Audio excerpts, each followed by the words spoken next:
Church, we are reminded by the song that we can command our souls to worship our God.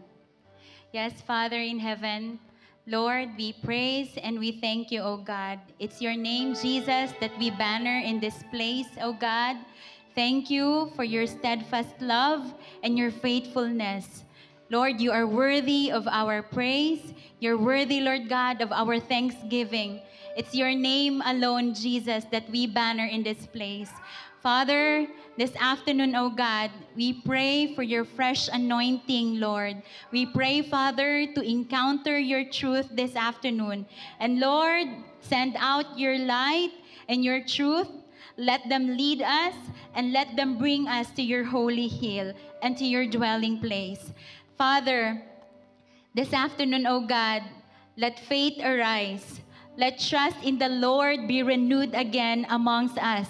And Lord, let the name of our Jesus Christ be glorified, be magnified.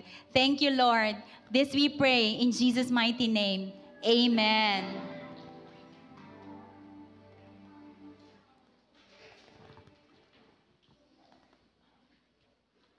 Mayong hapon sa tanan. Alas 2 na no, nami kayo matulog. Pero we are so kanang thankful kay God nga gidala gid ta niya diri. Sige, please settle down, kids. Proceed to children's room. Ang mga teachers naghulat na didto. Okay, sige. Andam na ba ang tanan? Okay, so question number 1. Ay, mura di ayog ko contest. Sige, no? Okay, ready, Dom? May pangutana ko bago ko magsugod na who among us here are thankful and glad that you are still in one piece today? No? Na sa milabay nga mga bulan, sa milabay nga week, no? Wala ka nagkagutay-gutay, not literally naman, no? Hindi ka nagkagutay-gutay or unsaban ka, nagkagidlay man ka, no? Pero praise God, anaa lang gihapon ta. Tama? No? After what you have been through this week, no? Anong battle ba? Anong kalisod? Unsang trial or testing ang imuhang giagihan? Ito mga niagi nga preaching, no? Gitudloan ta nga at times in our lives, we will go through the valley of Baca. Tama? Kinsa na nasungay, no? Kalisod ng Valley of Baca. And even in Psalms 23, giingon po dito ni David, no, na God will allow us to go through, pass through agian giday nato na siya. No? Og karong hapon na mabala nato nganong agian di ay ni sa usa ka Kristohanon. Okay? Sige, our title for this afternoon, no, is ayan, Year of Reconciliation, Restoration, and Renewal. The secret. Okay, amen. Sige, palihog, manindog ta for our reading of our key text or key verses this afternoon. This is found in 2 Corinthians 4:16 to 18. Let's read, go. Therefore, we do not lose heart, even though our outward man is perishing, yet the inward man is being renewed day by day, which is but for a moment, is working for us an eternal weight of glory, while we do not look at the things which are seen, but the things which are not seen.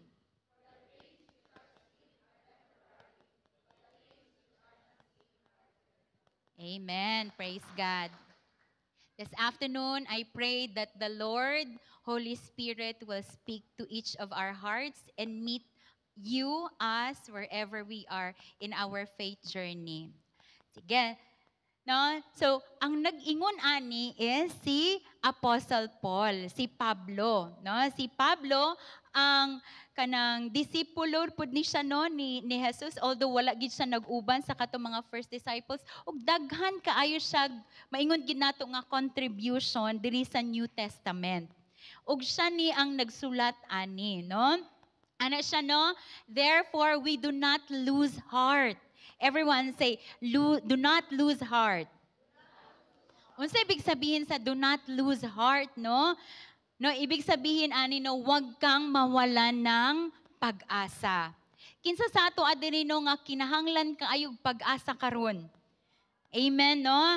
Okay, no? Unsa pa other kuan ana, synonym ana no, we don't despair, we don't give up, we don't fail, rather we endure. No, mula hutay jud, no? Bisan na nging ani ang gakahitabo, kinsa diri ang naay gina-go through na pain. No? Asa ka anak, maulang ning kanang naay gina-go through nga pain nga happy. Woo, no? Amen, no? May gina-go through na pressure. Diba, no? Labi na kung sa finances, kung kaliwa kanan, no? Agoy, ang mga bills, no? Grabe ang pressure. Unsa pa? Problema. Sickness, hindi man ikaw ang apektado, pwedeng mahal natin sa buhay. And surely, it will also affect us, di ba?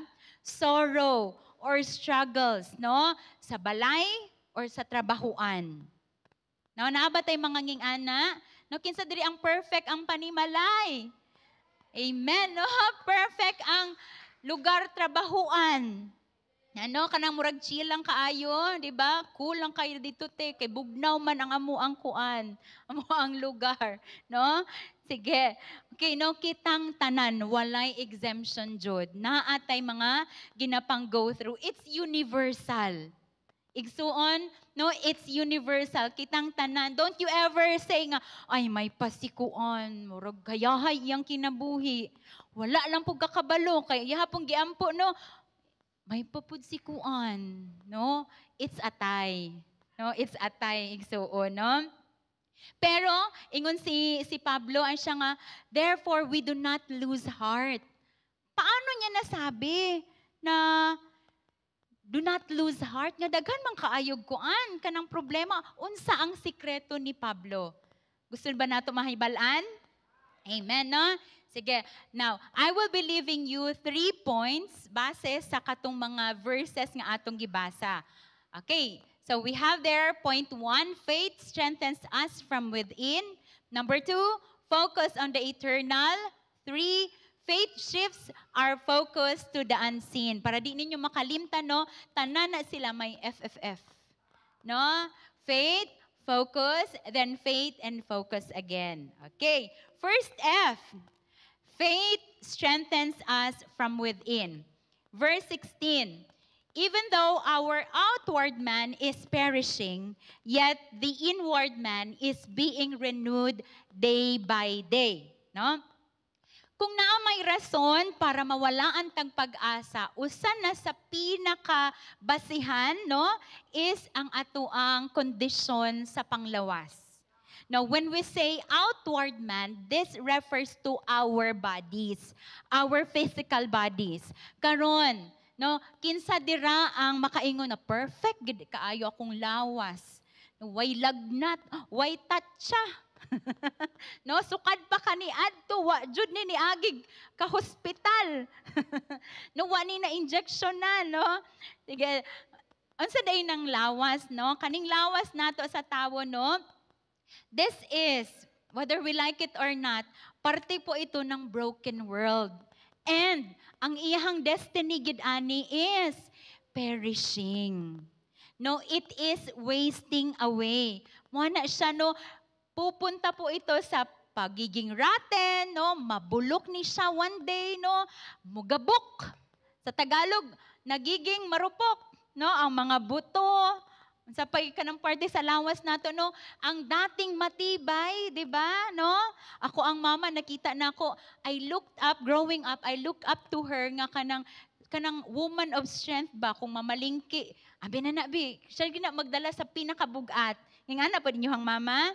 But later in life, no, na-discover na ako, ang akong mama, nagluyan na. Instead na siya tong mauna, sa una siya ang mukarga sa mga bugat, siya na ang tabangan namo. Kay, no, nging ana jud ang kondisyon sa lawas. Hindi siya forever matibay. No, kanang imuhang lawas karon kapatid, no? Oo, nging ana na siya. Paingon ta didto, no? Paingon ta didto. Okay, so again, ingon ni Paul, our outer self is perishing. It's wasting away. Our present bodies that belong to the world is being destroyed, breaking down. Mao bitaw no ang tawag ani sa Bible, this vessel kaning ato ang lawas karon is jars of clay. No, nang ano pag nganong jars of clay man, pwede kuan gold na lang or silver, no? Gaglitter-glitter pa, no? Or kanang kuan, kanang platinum or unsa pa nang kuan gani titanium, no? Kanang mga nging-ana kay tibay jud. Pero sorry guys, dili gid ngay ato ang mga lawas. Paul knew what it felt like to waste away. Sabi niya no in previous verses, in chapter 4 verse 7 to 9, no, he was afflicted, he was perplexed and persecuted. And ito, the wisest man that has ever lived on earth also kanang na-capture pud niya ang kanang truth about the condition of our bodies. Ingon niya in Ecclesiastes 12:1 to 4, don't let the excitement of youth cause you to forget your Creator. Kinsa diring mga youth? Woo! Sa totoo lang. No? Honor Him in your youth before you grow old and say, life is not pleasant anymore. No, wa na ilami. Remember Him before the light of the sun, moon, and stars is dim to your old eyes, and rain clouds continually darken your sky. No, so tong dating 2020 vision, di ba? Kumusta na karon? 500 na or 50-50 na gani, no? Ang uban, duha lang man ang mata karon. Upat na. No, upat na. And let us continue. Remember Him before your legs, the guards of your house, start to tremble, and before your shoulders, the strong men stoop. So ang dating matibay na legs, basig nagakurug-kurug na. No, uugod-ugod na rin. At yung dating likod na straight, no? Ay, nikuba na. Curve mangyod, no? Lahi ang pagka-curve, no? Paingon giday taana. Remember Him before your teeth, your few remaining servants stop grinding, and before your eyes, no? The women looking through the windows see dimly. Kung dati kompleto ang atong mga ngipon, karon, diba? Pila na, ansa na lang. O bisag unsa pa na nimo kabako dira. No, bakuran pa na nimo og kanang mga metal dira, no. Sorry. Ginakapoy po ng ngipon nimo gunit sa imong lagos. Time will come na mga tangtanggid na ang ato ang mga ngipon. And our eyes, no, again, manlalabo din yan. Remember Him before the doors to life opportunities is closed and the sound of work fades. Mga bungol ta. Now you rise at the first chirping of the birds, but then all their sounds will grow faint. Okay, even si Solomon naka-experience gid siya ging ana. Atong mga lawas jud no maing-ato jud siya, no? Our bodies break down. Tumataba. Kinsa diri dating sexy, no? Natingala na lang ka, ba't may ganito na ako? Diba? Na-shock ka? No? Gipaningkamutan ba yan na nimo? Grabe po imong kaon ana. No? Yung iba pumapayat. Yung iba, 'di ba? Yung buhok. Dati black. Nagpa-color la. Ngayon silvery na, no? Buti na lang silvery. Yung iba vanishing na. No? Nakuha na sila. Okay, no? Pati yung heart, no? Humihina, nagkakasakit. That's part of the broken world. And it's not easy. That is why, no, marami sa atin na mangluya, no? Mawalaan og pag-asa, di ba? Pero, no? No, ang anak ni Lord, no, we are indeed counterculture. Paiba tayo, no? Paiba tayo ng langoy. Kung ang mundo ay papunta doon, kita lahi, no? Busa ingon gani ni kuan diri ni ni Pablo, lahi gyud no opposite. Bisag mga guba na ang atong mga gabok na atong mga lawas, iba may tumitibay sa loob ng isang Kristiyano. Amen, no? And that is our faith in God. Walay kanang sakit nga pwede mo mukuan ana, mo raten anang imuhang faith, no? If you will not allow it. Amen, no? Ephesians 3:16 to 17a. That according to the riches of His glory, He may grant you to be strengthened with power through His Spirit in your inner being, so that Christ may dwell in your hearts through faith. Ayan. Tumitibay pala, pwede po palang tumitibay yung ating mga faith, no? Sa tulong ng Holy Spirit. Amen, no? And eto, we should not miss the timing. Kanus-a daw ang renewal? Kanus-a, nangutana ko kaganinang buntag, when it comes to kanang driver's license, 10 years bago i-renew. Tama? But, kung ang ato ang faith, ato ang trust kang Lord, no mga luya, we can go to the Lord and have the renewal daily. Amen, no? Every day. Say, every day. No? Unsay proof nga kaya ni Lord mag everyday? Let's go back to the times of Moses. Katong nagbiyahe pa ang mga Israelites from Egypt to their promised land. How did God provided for them? When did God provided for them? It was daily, no? Ang mana nila every day. That katugani sila, no? They didn't have to like gather mana for days pa more, kay everyday bumubuhos ang grasya ni Lord. And same is true with us today. The God that we are serving is the same God that Moses served before. So kung si Lord sa una nag-provide daily, karon pod our God can provide for us daily. Kapatid, ano ba ang hinihintay mo? Ano ba ang glory to God? No, unsa ba ang imong ginapangayo? No, we can go to God daily, no? Naalala po na ako tong Proverbs 31, tong virtuous woman, no? Nag-ana dito nga, and she loves at the future. Dili siya, ang isa ka Kristohano, no? Pwede ta manginabuhi nga walay kahadlok sa future. Kay nga naman, our God will also be with us in the future. So if you're that nanay, no, kasagaran mga nanay, no, maingon nga, what if wala na ko? No, mga tatay, what if wala na ko itrabaho? God will provide for your family. Amen. Now let's give God that clap offering. God is indeed faithful and true. And remember, no, God is our good shepherd. God is our good shepherd. In Psalms 23, He said there, no, si David, nag-ingon siya, and He makes me lie down in the green pastures. He leads me beside still waters. Diba, provision gihapon to. Ang atong tagbalantay, kabalo siya sa atong mga kinahanglan. 2 Corinthians 4:14, knowing that He who raised the Lord Jesus will raise us also with Jesus and bring us with you into His presence. Kirino, kini makita nato nga it is indeed possible gidi ay to live a transformed life daily. No, when we say kanang mga provision, no, it's not just the material things that we are needing daily, but even kanang mga spiritual needs nato, ang grasya, love, kinsa baga kinahanglan diri love every day. No, love, joy, peace, patience, kindness, goodness, gentleness, faithfulness, self-control. Kinsa dire kay gusto na mo walop. O, kinahanglan gid nato og kanang self-control, no? We need the grace of God. Pwede nato na siya pangayoon. Amen? No, our bodies may grow weak, but our spirits can grow strong.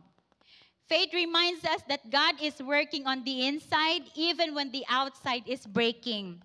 Okay, how come that faith can grow stronger inside us nga ang lawas nato is growing weaker? Paano, no? Do you want to know po ba? Sige. First, paano maging strong ang atong faith inside? First is we need to rest in God's active working power in our life. We can rest knowing that He has not left us on our own to figure out kung paano solusyonan ang mga problema natin. How to live our life of faith. So, pwede kaayo ta mga yugtabang kay Lord, no? And pwede ta mag-rest. No? Rest knowing na God will take care of everything. Amen. And another, paano nato mapastrengthen ang ato ang faith? Second is, we can strengthen our faith through prayer, through reading of God's Word, and worship. Manang diri no sa church, ginatudloan kita with our daily habits. No, every day, as we wake up, no, let's meet our Jesus, let's meet our Savior, let's pray, and let's read the Bible and worship Him. Amen? No, because by that way, no, we are growing our faith. Ang faith daw is like a muscle. Kinsa diri ang nagaadto sa gym? Sila lang. No? Or sige, nag-exercise ka. Diba? Gaplano pa lang. Gawin mo na. No? Kanang ang muscles, diba? Dati siguro lang payatot ka na tingala ka. Sige ka, buhat-buhat og mga mabibigat, diba? Nag-grow imuhang muscles. Tama, no? Nging ana pud ang ato ang faith. We need to exercise our faith para tumibay po yan. Amen? Okay. So again, prayer, word, and worship. Okay, sige. That is the secret not to lose our heart. Not just to lose our heart. Kinsa po diri, di ba, no? Murag gamay-gamay na lang gid din, no? Mura na pugkog malose ako ang mind. Di ba, no? Sa kalisod, wala ka kabalo unsay unahon, ang pressure, no? Wala ka kabalo ba? Murag mubigay na lagi ko ten, no? Pero thankfully, no, our God is faithful. Amen? Amen. No? So that's point number 1. Our faith strengthens us inside. Okay. Point number 2. Paano po maging strong every day? Number 2 is focus on the eternal. Ano po ibig sabihin nun? No? Sa verse 17, it says there, for our light affliction, which is but for a moment, is working for us a far more exceeding and eternal weight of glory. Kaning mga verses nato, no, I've noticed nga there's this antithesis. Kumbaga kabaliktaran. Outward man, no, inside.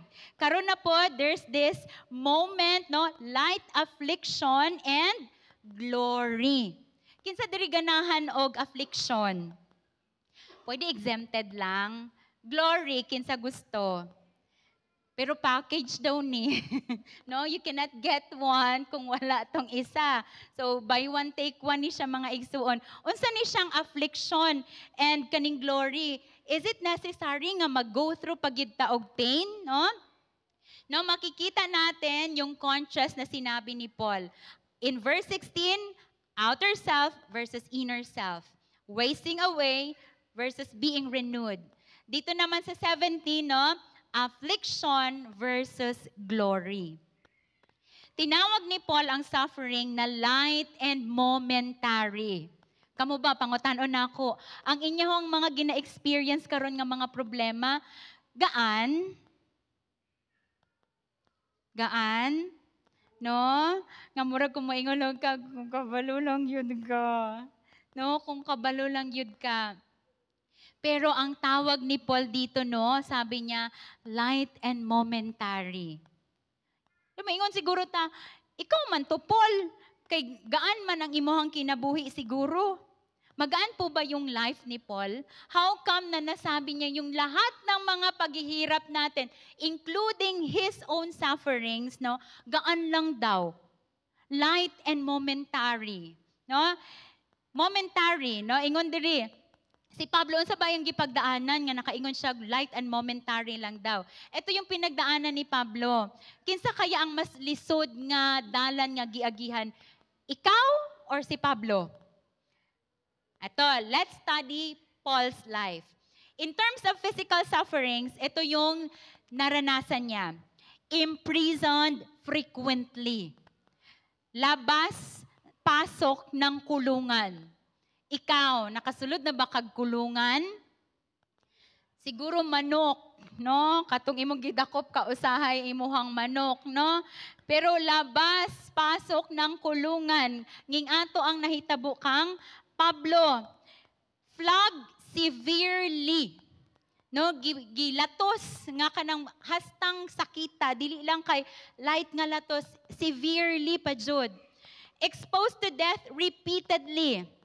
Ikaw kapila na, no? Receive 39 lashes from the Jews 5 times. O you do the math, pila na? 39 times 5. Kapila na kagilatos?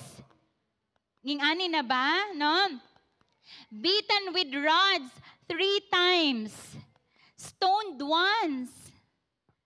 Shipwrecked 3 times. No, ang barko nga iyang gisakyan nilubog. Kita, nakatry na ba ta? Nag-capsize ang atong gisakyan, no? Wala, no? Spent a night and a day in the open sea. Kay naligo man, og dagat. Pero siya, no? Dangerous kayo itong iyang giagihan. Unsa pa? Dangers faced. Constantly on the move. No? Sige ni siya ikyas, no? Di siya matiner sa isa ka lugar because many people were after his life. Dangers from rivers.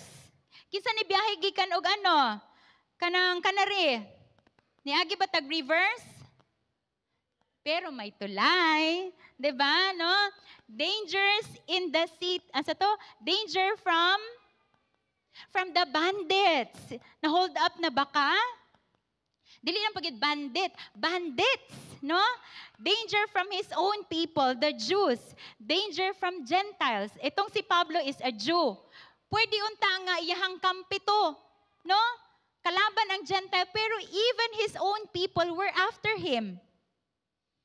Danger in the city, danger in the country, danger at sea, danger from false believers. Hardships endured, labored and toiled. No, naningkamot po gid ni siya, di ba? He was a tent maker. Dili siya makakaon kung di siya mulihok. Often went without sleep. Kinsa diri ka kaya? Pila lang ka day siguro, no? Pero kung pila na ka gabi, di ka katog, no? Hunger and thirst. Often went without food. Been cold and naked. Emotional and spiritual burden. Face daily pressure of concern for all the churches. Karon, pangutana, kinsa ang mas lisod o giagian? Si Pablo or kita? No? Si Pablo. So may karapatan siya. Pero ito, mabigat na nga yung pinagdaanan niya, ang tawag pa niya ato, he still consider those things as light and momentary. Ha? Wala siya nabuang? Light and momentary? No? It's not that Paul is denying that there are no afflictions, no? It is simply that, mo na yung sekreto, he was not focused on any of them. No? Wala siya na overwhelmed sa problema kay wala siya naka-focus dito. Have you ever noticed, if you focus on one thing, example, sige, let's have an illustration. Kamot, itaas. Taas ang kamot. Sige, karon. Kaning atong tudlo, atubangon nato. Okay. Tutuki kaayo ang ato ang mga tudlo. Unsa inyong mga nakita? Tudlo gihapon no, na ay mga kuan, may mga ugat-ugat, kung si mami pa may mga kulubot-kulubot, may mga wrinkles, tama? Okay. Tapos unsa inyong mapansin sa background? Klaro ba? 'Di ba blurry? Karon, try to fix your focus on the background. Maklaro pa ba ninyo inyong mga tudlo? Naklaro pa ba ang mga lines? Dili na. Okay, put your hands down.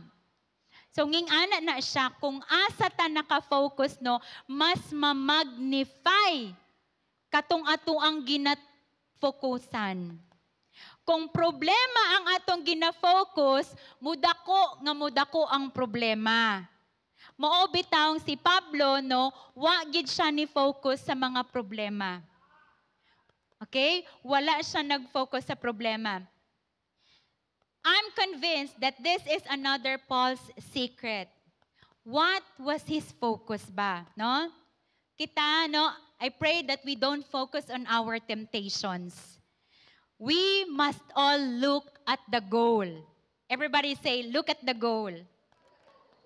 We don't focus on our sufferings and pains. Everyone, let's look at the goal. We don't focus on the state of our nation. No, sama na ako kinsa ba pagkakita sa post nga namayat na si Tatay Digong. No, kinsa ba'y nalungkot, sama na ako. Ay, ano na din na siya kapayat. Tapos napay kuan nga, hala, kung mamatay siya, i-cremate na lang daw siya pauli. No, nasad yun ang apo. Ay, feeling apo. No, nalungkot. Pero ingon gid ni Lord, no, let us not focus even to the state of our nation. But rather, let us focus at the goal. Unsa ba gid ning goal, Jen? No, unsa ning goal? Or who is the goal? Hebrews 12:1b, 2a. Let us run with endurance the race that is set before us, looking unto the author and finisher of our faith. The goal, igsuon, is Jesus Christ. Nganong si Pablo nakaingon nga ang iyang mga problema, tanan nga iyang naagihan, were momentary and light. Nganong naingon to niya? Because his eyes were focused on Jesus. Jesus was so big in the eyes of Paul that his problems became very small. Amen? So busa karon, no? I-check na to ang mga kasing-kasing, even our vision, even our perspective. Lord, dako ba ka, Lord? Or ang ako ang problema? Ikaw ba, Lord, ang goal? Or lahi na? Alam ni Paul na may mas grabing glory na darating kaysa bigat na pinagdadaanan niya ngayon or noon. Hindi sila comparable, ibang level gid daw, no? Kaya nagiging light and momentary yung afflictions niya. It's all about his perspective and focus. 2 Corinthians 5:1-5. For we know that if the tent that is our earthly home is destroyed, we have a building from God, a house not made with hands, eternal in the heavens. For in this tent we groan, longing to put on our heavenly dwelling. If indeed by putting it on we may not be found naked. For while we are still in this tent, we groan, being burdened, not that we would be unclothed, but that we would be further clothed, so that so what is mortal may be swallowed up by life. He who has prepared us for this very thing is God, who has given us the Spirit as a guarantee. So unsang purpose nga nung naa pa may mga kalisod, no? Nganong tagaan pa man tag kalisod, no? No? Ang faith and hope ni Paul ay nasa resurrection life, no? Wala pud siya naka-focus sa present kay naagid siya kanang ano ba, gina-look forward in the future. And that is in the presence of God. The glory that awaits any child of God. Amen?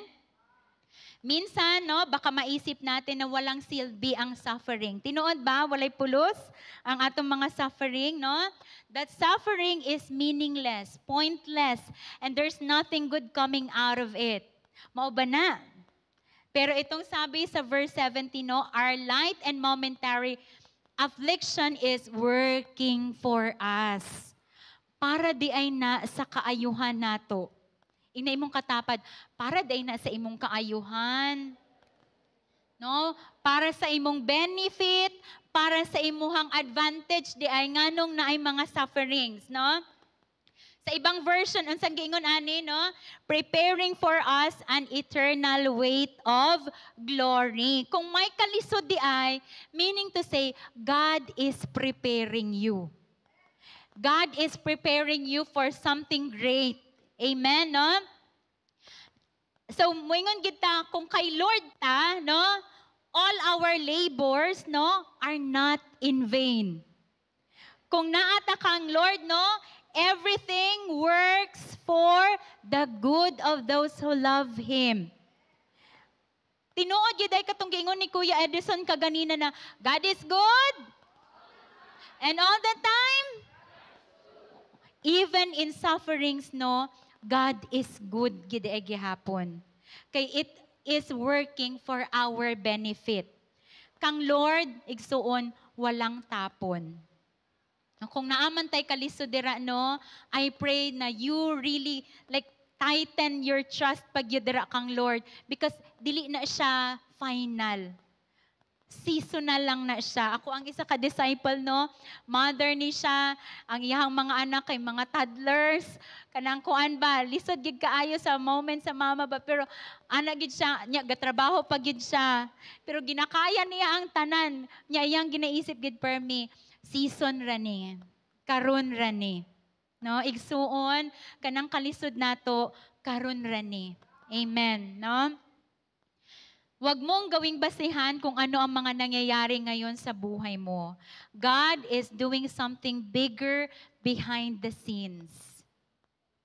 Naalala na ko tong time katugong si Moses, tong mulabay na unta sila sa katong dagat, no, na kung asa 'di ba nabuo tong kanta, God will make a way, 'di ba?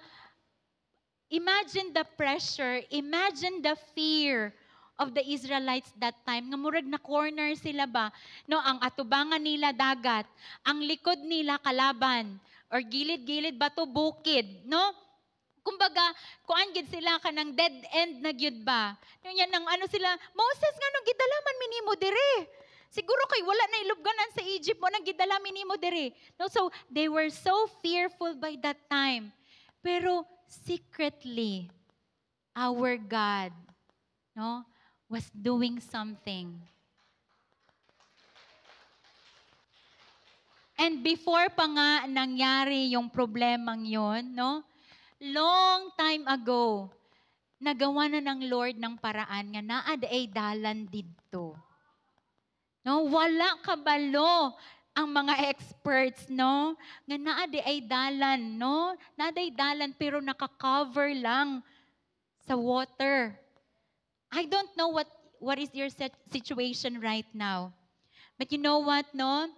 God has the solution.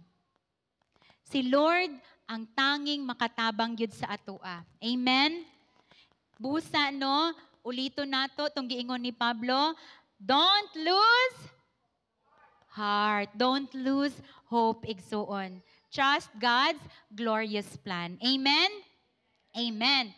Number 3, and the last point. No, unsa itong kaganina, number 1 sa tong F, number 1, faith. Number 2, focus. Karon sa number 3 atong i-combine. Tungod kay nana kay faith, no? Ato ang ikambya, no? Let's shift our focus to the unseen. Unsa nang unseen dyan, no? 18. While we do not look at the things which are seen, but at the things which are not seen, for the things which are seen are temporary, but the things which are not seen are eternal, no? Ito, gumamit na naman si Pablo ng katong ano na po, no, murag irony, no, kabaliktaran, no, outer self, inner self, momentary, eternal. Diri na po, unseen and the seen. No? Yung hindi nakikita at yung mga nakikita. No? Paul is making a distinction between the fallen present world that we live in and the things that we can see with our human eyes.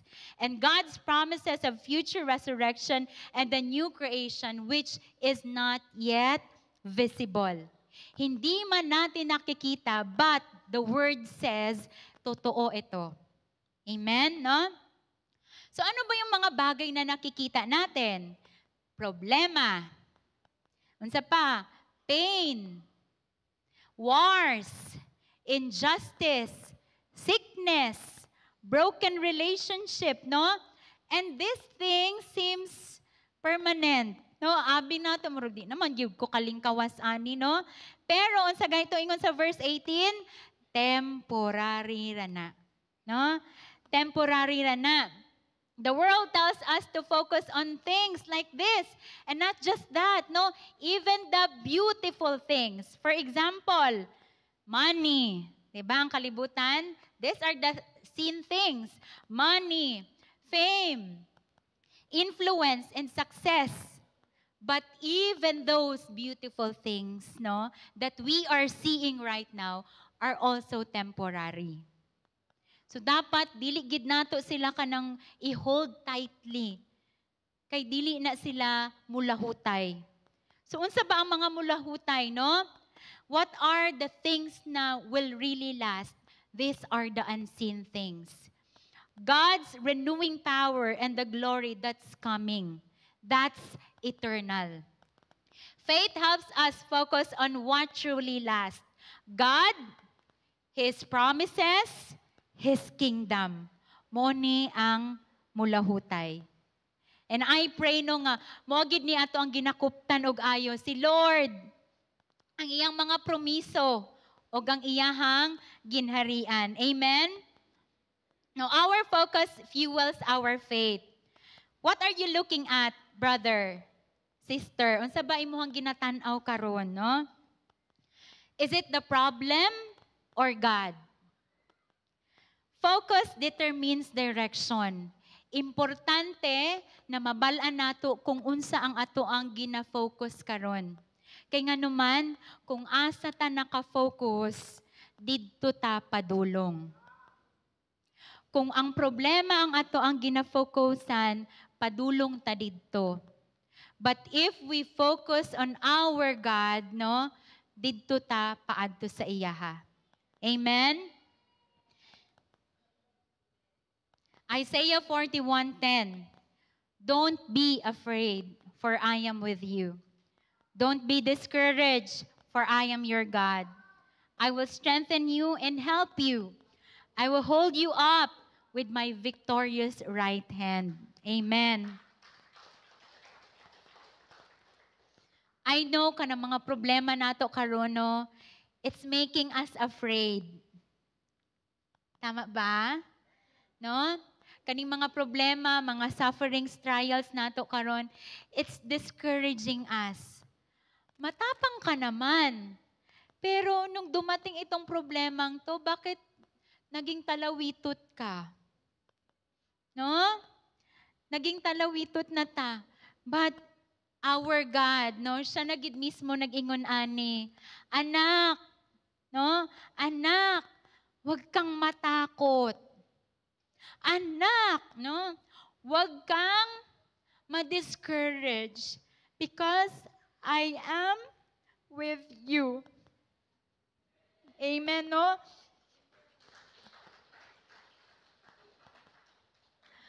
Kanang bisag unsa gud ang imuhang himuon, because of Jesus' blood that covers us, amazing kaayo kay the Lord delights in you.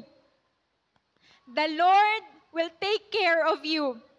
The Lord will not fail you. Amen? Nging ana ka maayo ang ato ang Ginoo. So kung ikaw nang discouraged, wala man ni sa plano te.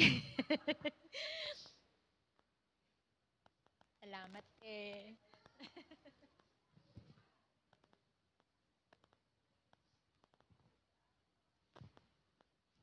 And if you're that person, no, nga feeling discouraged ka karon, no, let me remind you of the definition of courage. Courage is not the absence of fear. Ang tawo nga maisugon, dili nang way kanang kahadlok sa lawas. Kanang tawo nga bisag hadlok, musulong gid gihapon ba himuon kung unsay tama, kung unsay sugo sa Ginoo, mao nang isog nga tawo. Amen? O gusto sa Ginoo, mangisog ka. Kinsay isog dire. Amen. No? Don't be afraid. Don't be discouraged because God is with you. God is with us. Gunitan ta niya. Amen. No? Ug ato po, balik tayo no. Minsan no, siguro karon na kay nalampasan nga problema. But because we are in this fallen world, naalang gihapon yung mga episodes in the future wherein mabutang ta sa problema, mabutang ta sa mga trial, no? But let us remember, let's bring along with us faith and always check our focus. Kay abitan nyo, si Pedro, one of the disciples of Jesus, Peter, no? When he saw Jesus walking on water, no, that was very supernatural. He also wanted to try it. No, ano siya, Jesus, ako pod. Gusto po na akong maglakaw dira sa water. That's impossible, di ba? Pero it happened to Peter. It's not only Jesus who walked on water. Si Pedro po di ay. Tung naglakaw na siya, no, na-overwhelm siya, nakakita siya sa mga winds, sa mga waves. So instead nga magpadayon siya, nalumos siya. Igsuon, no? Maaring ang ato ang paglakaw, no? Ato ang faith, muhina. Pero let us remember, unsa ganitong renewal, kanus agahitabo? Daily. No? Daily. Pakusgo na po nato ang faith, i-fix na po nato ang atong gaze to our goal, and that is our Lord Jesus Christ. Amen. Our perspective matters so much, looking to the greater glory. Therefore, no, let us always be mindful. Check gid nato ang ato ang mga kasing-kasing, no? Si Lord pa rin ba ang focus ko? Ang faith ko, nakaangkla pa ba gihapon kay Lord? Or sa problema na, you know what, ang faith, hindi lang di ay siya kay Lord mabutang. Pwede di ay nga magkaroon na kag-faith sa imong problema. Nga hala, kaning, moadto gining kuan ba? Maglisod gid ko ba? Faith po da siya. Faith siya, kaso, na mali, no? Misplaced faith. So, from time to time, no, let us be mindful and let us always guard our hearts. I-check jud nato atong mga hearts. Again, looking to the things that are unseen, trusting the Lord that He will bring His promises to fulfillment. Again, church, unsa ingon ni Pablo, don't lose heart. Trust in God's unseen promises. So for our conclusion, recap lang ta, wrap up lang ta. Unsang sikreto to stay strong? It's faith and focus. Faith in Jesus and focus on the right things. So maayong hapon kanatong tanan. Karon naa ba tay mga first-timers diri? Diri nga say natay first-timer. Diri.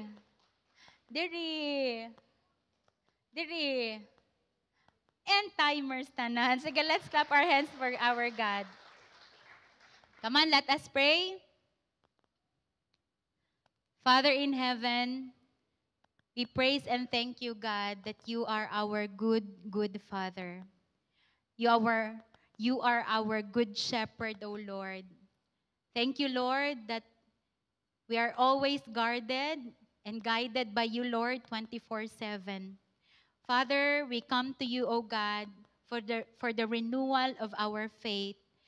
Tabangi kami, Lord, to strengthen our faith as we practice, Lord, as we discipline ourselves, Lord God, sa pag-pray, sa pag-read sa Word, O God, sa pag-worship dira sa imo. And Lord, Holy Spirit, tabangi kami to always check, Lord God, our hearts.